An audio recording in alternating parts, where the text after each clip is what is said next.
Bem-vindos ao nosso canal. Creepypastas são histórias que viralizam na internet. Algumas lendas e creepypastas são muito conhecidas e muito assustadoras. Nestes dois contos vamos ver o que pode acontecer quando encontramos uma sereia à noite.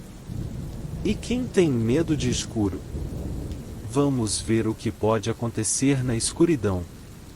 Não se esqueça de se inscrever no nosso canal e ativar as notificações para receber os próximos vídeos.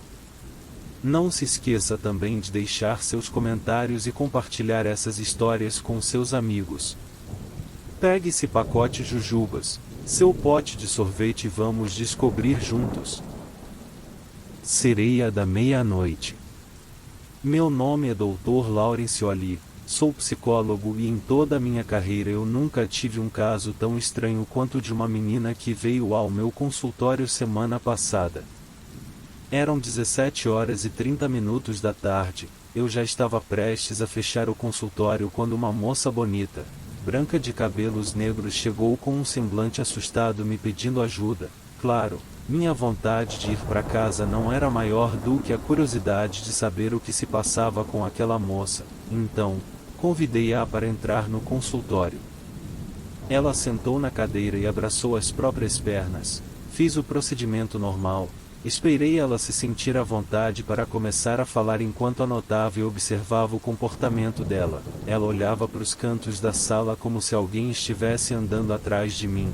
Admito que foi assustador, mas ignorei. Já se passavam das 17h50, então perguntei: já que veio até mim, por que não diz o que precisa? Você parece assustada. Vamos, relaxe e comece a falar. Ela olhou para mim e percebi que seus olhos ficaram com uma cor alaranjada. Isso me perturbou bastante, mas ignorei. Ela puxou o ar, os olhos começaram a voltar a seu tom castanho claro, e ela começou a falar: Doutor, estive em viagem a uma parte do Oriente Médio com minha família. Fomos tomar banho em uma represa perto de um templo. Havia uma moça lá dentro, muito parecida comigo. Achei estranho, ela parecia não fazer esforço para não afundar. Então, fomos chegando perto dela, e meu coração foi acelerando, e eu desmaiei. Perguntei para ela o seu nome, e perguntei se ela havia se afogado. Ela respondeu, e meu nome era Cíntia, e não lembro de ter me afogado. Achei estranho o fato de ela responder, e meu nome era. Mas, só estava ali fazendo anotações, não questionei. Disse que precisava ir para casa, já passavam das 18h10, não queria me atrasar para ver o jogo do Bulls, mas, a moça começou a chorar, pedindo para que eu não fosse. Então eu perguntei: aonde estão seus pais? Não sei, eu acho que eles ficaram na represa com a Aitenik. Respondeu ela cortando imediatamente o choro. A Aitenik é a moça que estava na represa antes de vocês entrarem? Ela não respondeu. E percebi seus olhos ficando alaranjados novamente, sua boca parecia vermelha, e sua pele foi ficando com uma coloração acinzentada. Guardei meus óculos, e pedi para a moça retornar no dia seguinte. Fiquei com medo. Chegando em casa, mal consegui me concentrar no jogo do Bulls. Fiquei pensando no como aquela menina era estranha, mas era linda. Não conseguia parar de pensar nela. Tentei ignorar essa confusão, desliguei a TV e fui dormir. No outro dia de manhã, abri o consultório, e senti um perfume estranho lá dentro. Parecia o suave cheiro de beladona à meia-noite. Me sentei, e aproveitei um pouco mais. Pacientes foram entrando, eu não conseguia me concentrar em nenhum, mas esperava ansiosamente por Cíntia, e fui escrevendo o nome dela no meu bloco de anotações. 17h30, fui para a porta, e vi ela chegando. Seus cabelos mexiam, mas não ventava, era linda. Corpo encantador, aquela boca, aqueles olhos. Acho que estava me apaixonando por Cynthia, mas não devia. Convidei ela para entrar. Ela estava com um perfume suave, parecido com o que senti quando abri o consultório. Ela sentou sorrindo, totalmente diferente do dia anterior. Parecia calma. Comecei perguntando sobre seus pais e sobre Aite e Nick. Não lembro de ter visto meus pais desde que voltei, mas não é normal. Eles sempre estão ocupados com trabalho e coisas do tipo. Ela encerrou o assunto. Perguntei novamente sobre Aite e Nick. Ela permaneceu em silêncio. Alguma coisa dentro de mim me fez levantar e sentar ao lado de Cynthia. Segurei sua mão, ela sorriu, e falou que se sentia segura ao meu lado, e me convidou para ir para a casa dela. Estava totalmente perdido naqueles olhos castanhos, meio alaranjados, e aceitei o convite. Chegando na casa dela, passando pelo corredor, vi quadros com coisas escritas. Haviam 4 quadros, um escrito Cynthia, outros 2 com o nome de seus pais, suponho, e o último escrito, Yves Lulu H. Egnival. Devia ser oriental, mas me atentei que os quadros anteriores estavam quebrados, e esse último não. Continuando o caminho, chegamos até o jardim. O cheiro de beladona vinha junto com a brisa gelada e mórbida. Arrepiei até a alma. Minhas mãos congelaram e minha visão foi ficando embaçada. Devia ser o frio. Nossa! Não vi a horas passarem. Já são 23 horas e 50 minutos.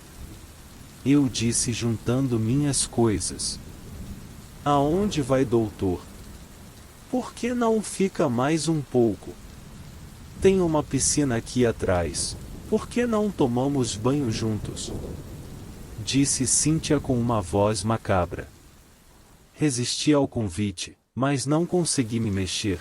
Eu senti alguma coisa queimando minha alma. Vi Cynthia levitando. Devia ser minha imaginação. Escutei no fundo da minha mente algo dizendo: e anote isso, anote isso. Peguei rapidamente meu bloco de anotações que caiu por conta da minha mão gelada. Cynthia se aproximou de mim e sua pele foi ficando cinza, os olhos agora, completamente alaranjados como fogo ardente, e a boca vermelha, feito sangue. Abaixei para pegar meu bloco, que estava de cabeça para baixo. Quando o congelei, tremi e fiz a analogia. Cynthia HYA Aite Nick, é claro. Como não percebi antes?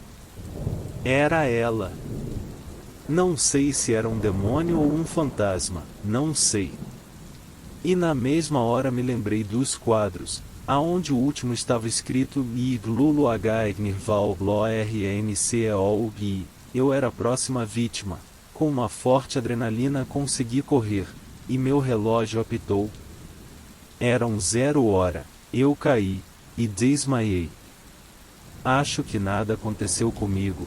Acordei em minha cama normalmente. Devia ter sido um sonho. Porque estava pensando muito nela. Hoje fazem 7 dias depois disso tudo. Tenho medo. Porque sempre que são 0 hora, eu vejo o rosto de Cynthia em alguma parte da minha mente. Deve ser alucinação. Mas seria uma boa ideia entrar naquela piscina. Vou fazer uma visita a Cynthia hoje, amanhã. Talvez. Conto para vocês como foi. Diário do Dr. Laverence Ali, encontrado 4 dias depois do seu misterioso desaparecimento, fornecido pela polícia de Los Angeles. O caso é dado como inconcluso, sem pistas. Hoje, fazem 4 meses em busca do paradeiro do DT Oli. Sozinho no escuro. Há alguns anos atrás eu e o meu amigo, Alex, nos tornamos extremamente curiosos pelo paranormal. É claro que eu era cético, então procurávamos frequentemente por locais abandonados em Nova Jersey para tentarmos provar que não havia assombrações nenhuma por ali. Muitos lugares pareciam bem normais durante o dia, mas assim que escurecia, eles ficavam bem sinistros. Alguns locais notáveis em que estivemos foram o Etrane Asylum e a Empty Walls Mansion. Ouvíamos sobre esses locais e íamos visitá-los. Também houve um certo local chamado Essex Mountain Sanatorium, onde o Alex e eu tivemos a experiência mais estranha de nossas vidas, mas vamos começar do início. Eram 10h30 da manhã, eu estava tomando café com meu pai. Meu celular vibrou em meu bolso. Era o Alex me falando sobre um sanatório abandonado. Eu estava bastante ansioso. Falei com ele que poderíamos ir no sábado e ficar por lá até umas 2h30 da manhã. Ele concordou. Meu pai me encarou com um sorriso assustador. Então o senhor é caçador do sobrenatural, planeja algo diferente dessa vez para ver algum fantasma? Ele riu. Não, tem alguma ideia que possa nos ajudar?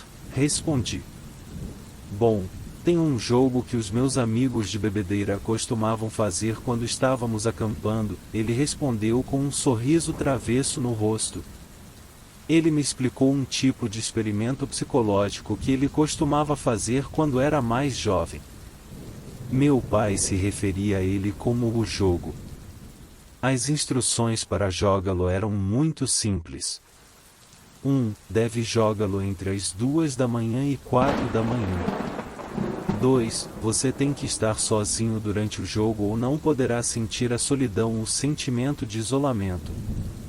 3. Você precisa ir a uma área silenciosa e sem janelas. Precisa estar bastante escuro.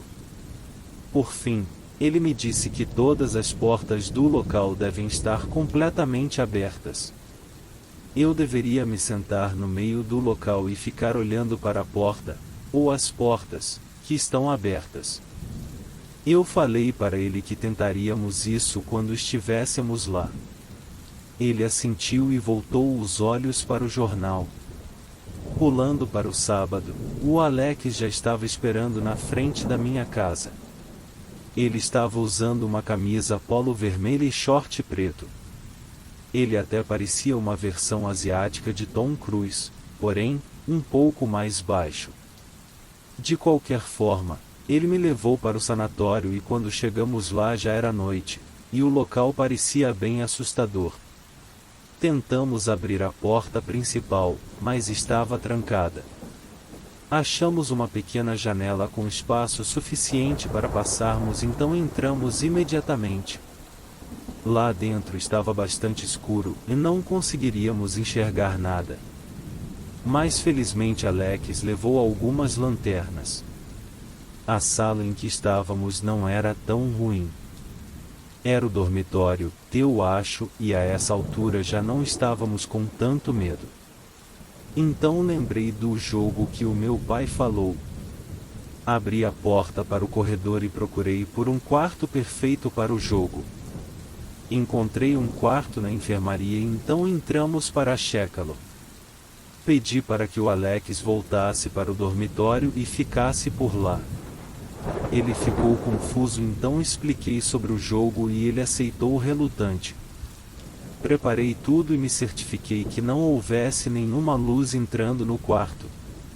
Abri as portas e sentei no meio do quarto encarando elas. E esperei. Logo comecei a ver coisas uns 2 minutos após o jogo ter iniciado. Vi sombras e ouvi sussurros. Às vezes eu conseguia ver um reflexo branco no meio da escuridão. Logo comecei a mergulhar no medo e tudo começou a ficar pior. O meu cérebro começou a me pregar truques. Comecei a ver o meu pior pesadelo se formando na escuridão. Aquela mulher terrível do filme O Grito. Pelo canto do olho pensei ter visto um rosto pálido na escuridão. Eu sabia que estava tendo alucinações. E mesmo assim não consegui me segurar por muito tempo. Corri o mais rápido que pude. Voltei para o dormitório e vi o Alex também tremendo de medo. Pulamos pela pequena janela e nos jogamos para dentro do carro.